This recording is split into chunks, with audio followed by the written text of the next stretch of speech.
Hi guys, sorry I left out one critical piece of information in terms of setting up your Gmail account. And this is it. So you go to settings,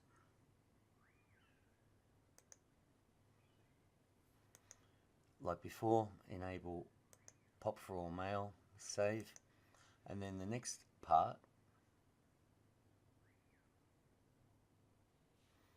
you go to your Google account,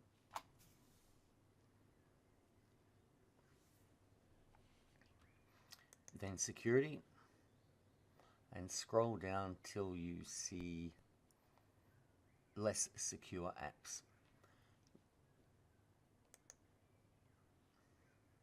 Turn this on. This allows our software to access this Gmail account. That's all you need to do, those two things, and you can then add your Gmail account to the software easily. Thanks for watching. See you in the next video.